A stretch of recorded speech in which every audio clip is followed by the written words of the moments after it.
महाभारत युद्ध के पश्चात कालांतर में 5 पांडवों में से एक पांडव अर्जुन के पौत्र का जन्म हुआ, जिसका नाम था राजा परीक्षित। एक बार राजा परीक्षित जंगल में आखेट करने गए। उसी दौरान उन्होंने जंगल में कलयुग को देखा। परीक्षित ने कलयुग को तुरंत भूलोक छोड़ जाने का आदेश दिया, जिस पर कलयुग राजा के पैरों में गिर पड़ा और दया की भीख मांगने लगा। राजधर्म कहता है कि चरण में आए को शरण देना ही क्षत्रिय का परम कर्तव्य है। जिसके बाद राजा परीक्षित ने कलयुग को 5 स्थान निवास करने के लिए दिए और कहा, जहां मदिरा पान वेश्यावृत्ति जुआ हिंसा और पाप द्वारा अर्जित स्वर्ण होगा, वहां तुम्हारा निवास होगा। राजा परीक्षित ने इस समय स्वर्ण मुकुट धारण कर रखा था, जो उन्हें अपने पूर्वजों से विरासत में मिला था। यह स्वर्ण पाप कर्मों में लिप्त था। इसी बात का फायदा उठाकर कलयुग मुकुट में प्रवेश कर राजा के सर पर सवार हो गया। जंगल में आखेट करते राजा परीक्षित को प्यास लगी। उन्हें जंगल में एक कुटिया दिखाई दी।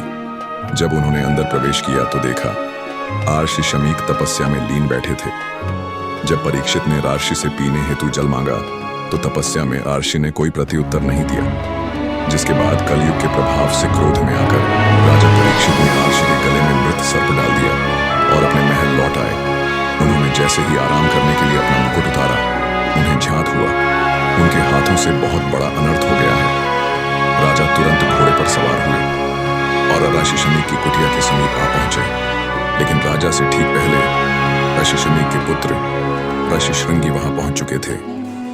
जब अनभिज्ञ ऋषिपुत्र श्रृंगी ने देखा कि मेरे पिता के गले में कोई मृत सर्प डालकर चला गया, तो क्रोधित ऋषिपुत्र श्रृंगी ने यह श्राप दे डाला कि जिसकी किसी ने भी यह कुकृत्य किया है, उसे आज से ठीक 7वें दिन तक्षक नाग 10 करर मृत्यु लोक पहुंचा देगा।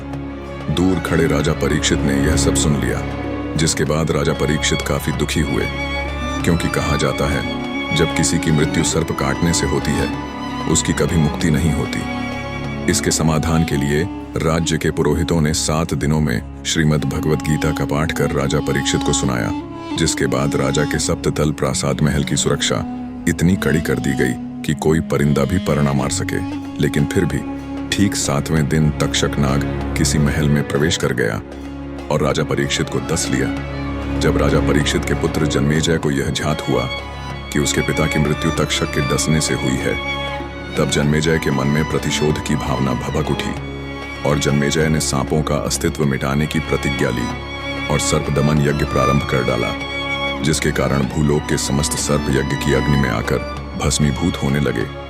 जिसके बाद नागों ने जाकर माता मनसा देवी से रक्षा की गुहार लगाई। तब माता ने अपने पुत्र आस्तिक को यज्ञ रुकवाने के लिए भेजा। अग्नि में सर्पों की आहुति दी जा रही थी। तब माता मनसा देवी के पुत्र आस्तिक के सत प्रयत्नों से नागों के प्राणों की रक्षा की गई। समय बीता गया और एक दिन जन्मेजय की भी प्राकृतिक कारणों से मृत्यु हो गई। लेकिन जब जन्मेजय की मृत्यु हुई, तब बदला लेने के लिए नागों ने जन्मेजय की आत्मा को पाताल लोक में बंदी बना लिया।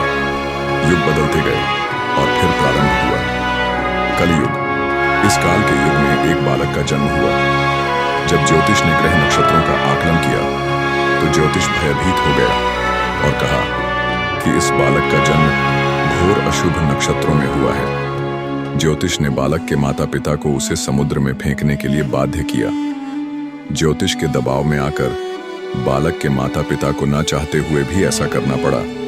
जब बालक को समुद्र में फेंका गया, तो समुद्र में मौजूद एक विशालकाय मछली ने उसे निगल लिया और बालक कई वर्षों तक मछली के पेट के अंदर ही रहा। जिसके बाद मछली तैरते हुए एक समुद्र तट पर पहुंची और इसी तट पर भगवान शिव माता पार्वती को योग के रहस्य बता रहे थे। योग रहस्य उस बालक के कानों में भी सुनाई पड़े और उस बालक ने मछली के पेट के अंदर ही योग साधना का अभ्यास प्रारंभ कर दिया।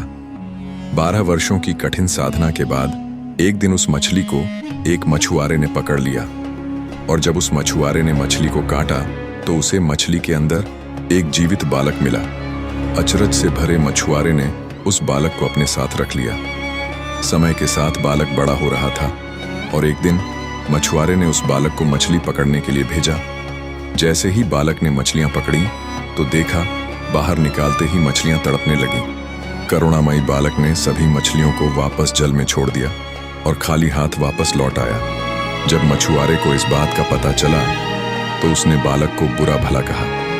जब मछुआरे ने बालक को बुरा भला कहा तो वह बालक उस स्थान को छोड़ अज्ञातवास की ओर निकल पड़ा।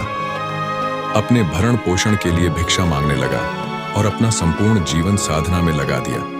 समय बीतता गया और समय के साथ साथ वह बालक एक प्रबुद्ध सिद्ध के रूप में उभरा। कुछ लोग उन्हें भगवान शिव का भक्त तो कुछ लोग उन्हें भगवान शिव का अंश भी मानते हैं। इतने लंबे समय तक मछली के पेट में पलने के कारण इन्हें गुरु मत्स्येंद्रनाथ के नाम से जाना जाने लगा। उन्हें मछलियों का भगवान भी कहा जाता है। एक बार गुरु मत्स्येंद्रनाथ भिक्षा लेने एक घर के बाहर पहुंचे। गुरु मत्स्येंद्रनाथ ने आवाज लगाई, भिक्षा मदही। तभी एक महिला खाली हाथ ही घर के बाहर आई और कहा, भोजन नहीं है। तब मत्स्येंद्रनाथ ने कहा, कुछ बासी या बच्चों द्वारा छोड़ा गया भोजन ही दे दीजिए। तब उस महिला के आंखों से अश्रुधारा बहने लगी, क्योंकि वह महिला बांझ थी। गुरु से यह देखा ना गया और गुरु मत्स्येंद्रनाथ ने पुत्र प्राप्ति होगी बोलकर आशीर्वाद के रूप में प्रसाद उस महिला को खाने के लिए दे दिया। लेकिन कुछ लोगों ने महिला को भड़काया कि उसे इसका सेवन नहीं करना चाहिए, इसमें जादू टोना हो सकता है। डर के मारे उस महिला ने वह प्रसाद पास ही में बने एक गोबर के ढेर में फेंक दिया। इसके ठीक 12 वर्षों बाद गुरु मत्स्येंद्रनाथ फिर वहां लौटे और उस महिला से उसके पुत्र के बारे में पूछा तो महिला ने गुरु से झूठ बोल दिया कि उसे कोई पुत्र नहीं हुआ।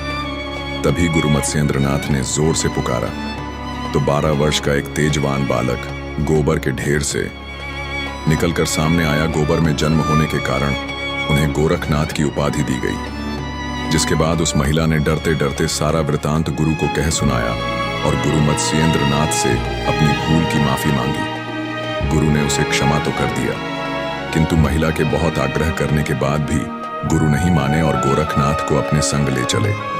और इस प्रकार गुरु गोरखनाथ जी को गुरु के रूप में गुरु मत्स्येंद्रनाथ से शिक्षा और दीक्षा ग्रहण करने का सौभाग्य प्राप्त हुआ। एक दिन गुरु गोरखनाथ राजस्थान में राजगढ़ के पास स्थित दत्तखेड़ा गांव यानी ददरेवा में आ पहुंचे और गांव के एक टीले पर अपनी धुनी लगाई और तपस्या करने लगे। इसी स्थान पर चौहान राजवंश के राजा जेवर जी और घेवर जी का महल था। उनकी 2 रानियों का नाम बाछल और कांच था। माता बाछल और कांच दोनों जुड़वा बहनें थीं। उन्हें कोई संतान नहीं थी। माता बाछल दयालु और शांत स्वभाव की थी और ज्यादातर समय भगवान की पूजा अर्चना में ही लीन रहती थी। किसी ने माता बाछल को पुत्र प्राप्ति के लिए गुरु गोरखनाथ की पूजा करने का सुझाव दिया, जिसके बाद माता बाछल गुरु गोरखनाथ की सच्चे मन से भक्ति करने लगी। और जब उनको खबर मिली कि गुरु गोरखनाथ स्वयं यहाँ पधारे हैं तो माता बाछल दौड़ते हुए डेरे में पहुंची और गुरु को प्रणाम किया। जिसके बाद माता नित्य प्रति उठकर गुरु गोरखनाथ की धुनी को साफ किया करती और वहां गौ माता के गोबर से लिपाई पुताई करती। गुरुजी माता बाछल की तपस्या को देखकर बहुत प्रसन्न हुए और माता बाछल से कहा, कल प्रातःकाल हम यहाँ से प्रस्थान करने वाले हैं, अतः आप कल सुबह यहाँ जल्दी आए। हम आपको पुत्र प्राप्ति हेतु आशीर्वाद देंगे। माता बाछल खुशी खुशी महलों में लौट आई और सारी बात अपनी बहन कांच को कह सुनाई।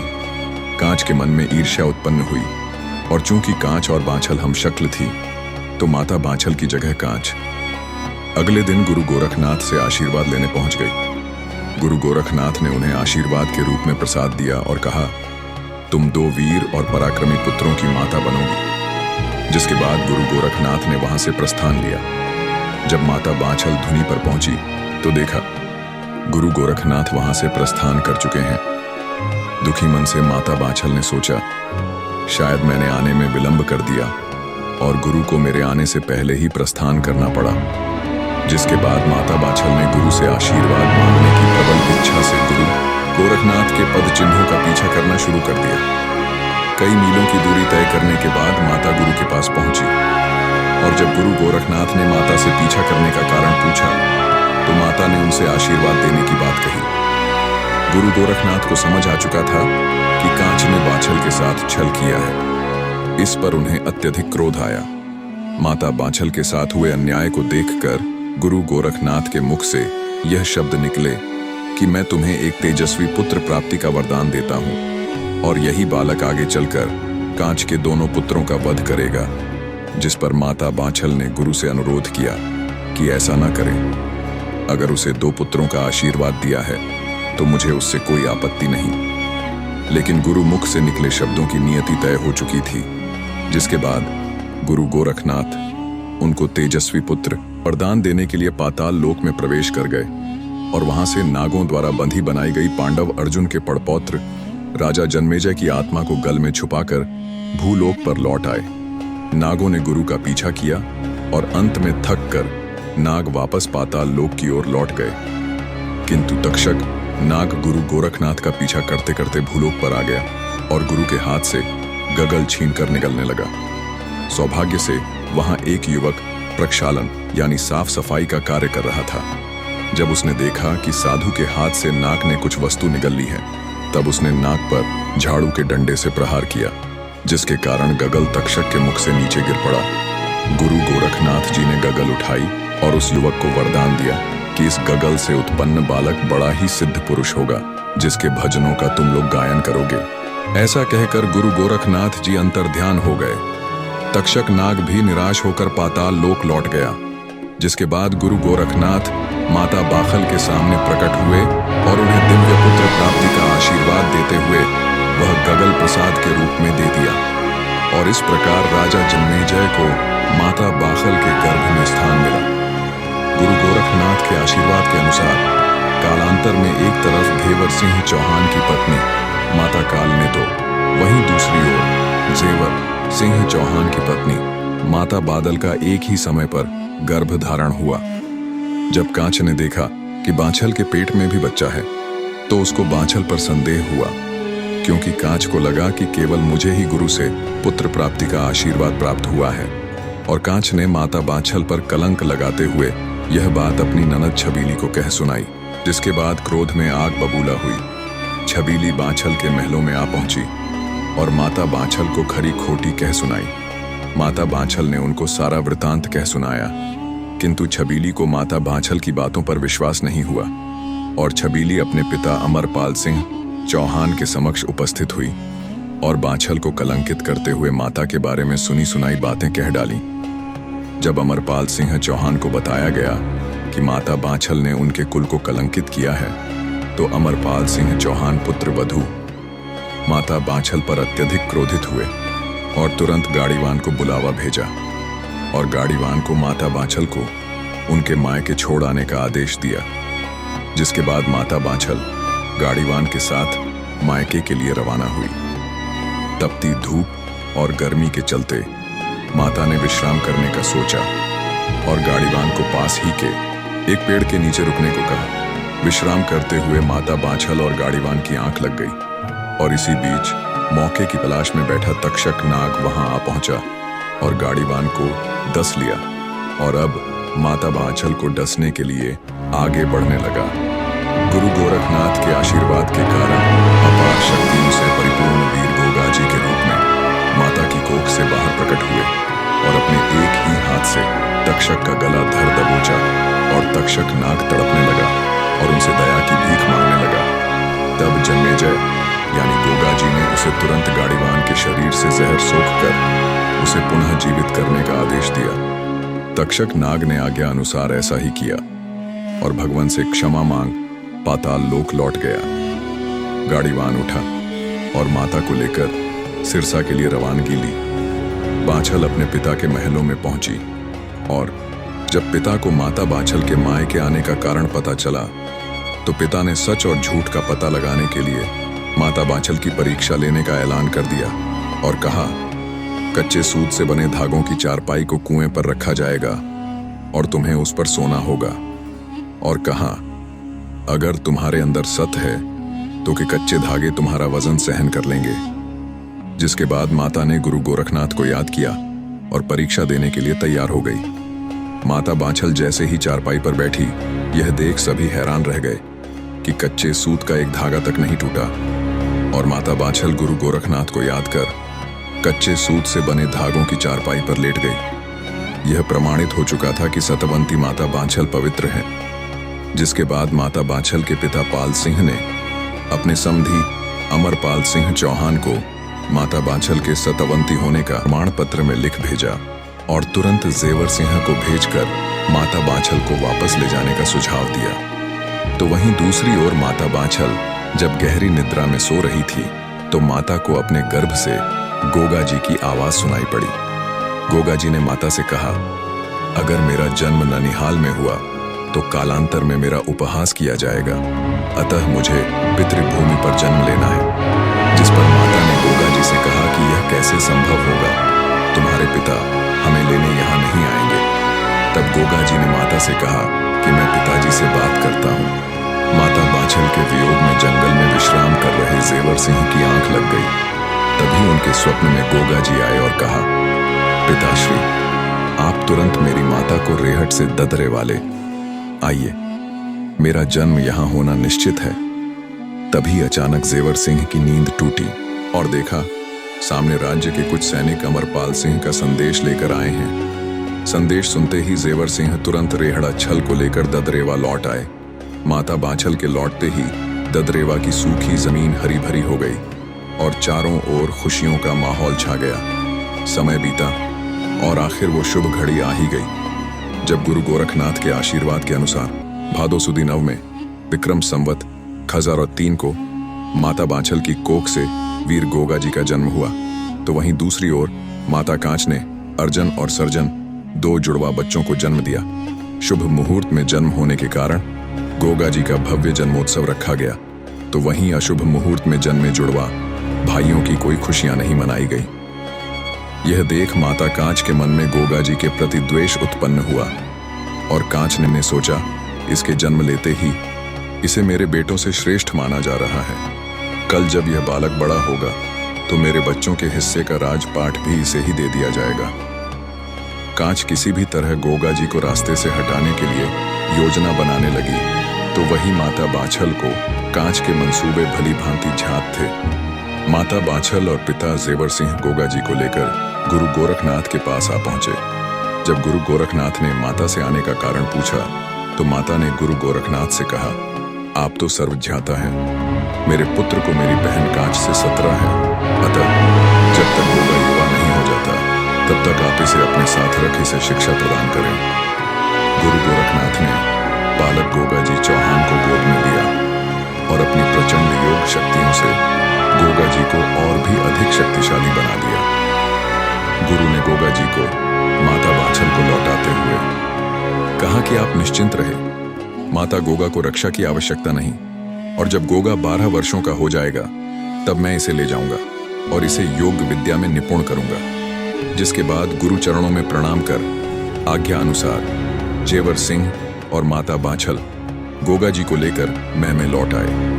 थोड़ा समय बीतने के बाद कांच ने अपनी ननद छबीली के साथ मिलकर गोगा जी को मारने का षड्यंत्र रचा और छबीली ने दूध में मिलाकर गोगा जी को विष दे दिया।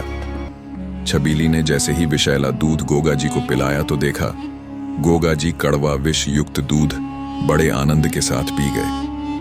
यह देख छबीली के पैरों तले जमीन खिसक गई और आंखें फटी की फटी रह गईं। तब गोगा जी ने छबीली से कहा कि यह तो बहुत ही स्वादिष्ट है, कृपया थोड़ा और पिलाइए। छबीली ने देखा इतना छोटा बालक बोल कैसे रहा है, तो डर के मारे छबीली वहां से भागती हुई कांच के पास आ पहुंची और सारी बात कांच को कह सुनाई। कांच को उसकी बातों पर विश्वास नहीं हुआ। इसे मात्र एक भ्रम समझ कांच ने अपने षड्यंत्र का सिलसिला जारी रखा, लेकिन लाख कोशिशें करने के बाद भी कांच गोगा जी महाराज को एक खरोंच तक पहुंचाने में नाकामयाब रही। अब गोगा जी के साथ साथ कांच के पुत्र भी थोड़े बड़े हो चुके थे। जहां एक तरफ गुरु गोरखनाथ की भविष्यवाणी से चिंतित माता बांछल गोगा जी को शिक्षा देती कि अर्जन और सर्जन तुम्हारे ही भाई हैं, तो वहीं दूसरी ओर कांच अपने पुत्रों के में गोगा जी के प्रति द्वेष उत्पन्न करने लगी। कांच ने अपने पुत्रों से कहा, तुम दो हो और वह अकेला, फिर भी तुम उससे मार खाकर आते हो। अगर वह जीवित रहा तो तुम्हें कभी ददरेवा की राजगद्दी देना तो दूर के आसपास फटकने तक नहीं देगा। अतः तुम्हें गोगा को बल से नहीं अपितु छल से मारना होगा।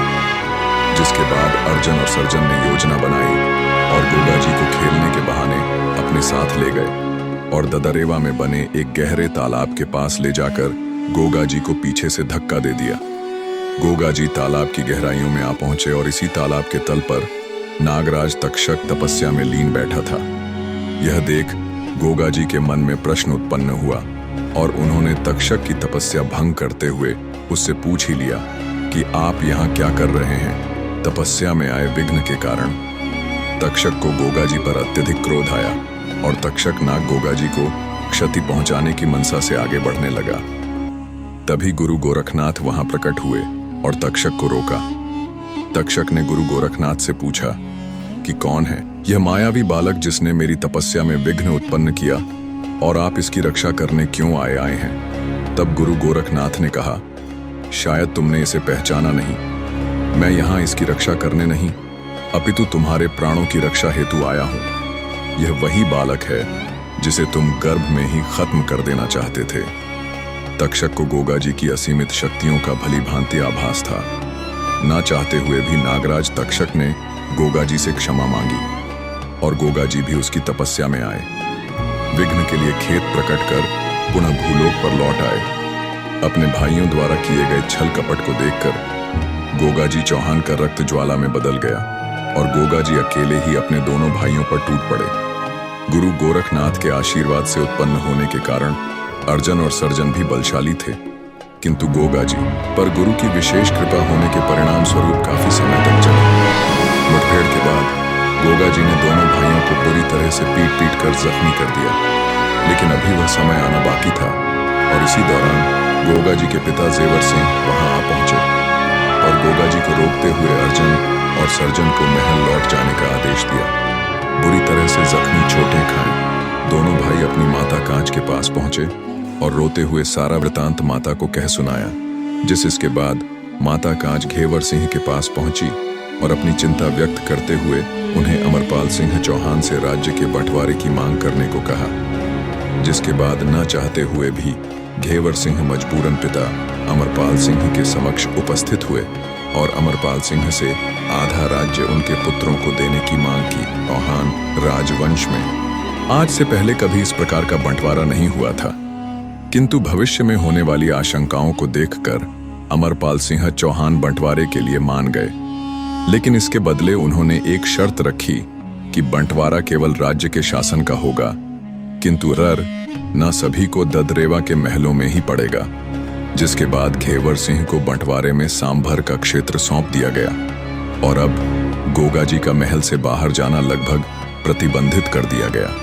गोगा जी अपना अधिकतर समय अस्तबल में अपने नीले से बातें करने में गुजार देते। आपको बता दें कि नीला कौन था। जब गुरु गोरखनाथ ने माता बाछल को पुत्र प्राप्ति के लिए गगल दिया तो दयालु माता बाछल ने उसका कुछ हिस्सा अपनी घोड़ी को खिला दिया, क्योंकि वह घोड़ी भी निसंतान थी। गगल के अंश से उत्पन्न होने के कारण गोगा जी का नीला घोड़ा भी असीम शक्तियों से परिपूर्ण था। इसका अंदाजा आप इस बात से लगा सकते हैं कि बाल्यावस्था में गोगा जी खेल खेल में नीले पर सवार होकर स्वर्गलोक के इंद्रासन पर जा बैठे थे और गोगा जी से अनजान देवराज इंद्र ने उन पर कई अस्त्र शस्त्रों से प्रहार किया, किंतु गोगा जी का एक बाल भी बांका नहीं हुआ। तभी गुरु गोरखनाथ वहां प्रकट हुए और दोनों को रोकते हुए एक दूसरे से परिचित करवाया, जिसके बाद गुरु की आज्ञा का पालन करते हुए गोगा जी पुनः महलों में लौट आए। इसी दौरान गोगा जी अब 12 वर्षों के हो चुके थे और गुरु गोरखनाथ माता छल और जेवर सिंह को दिए वचन अनुसार गोगा जी को योग सिद्धियों में परिपूर्ण करने के लिए अपने साथ ले गए। कई वर्षों की कठिन साधना के बाद गुरु से शिक्षा प्राप्त कर गोगा जी पुनः ददरेवा के महलों में लौट आए।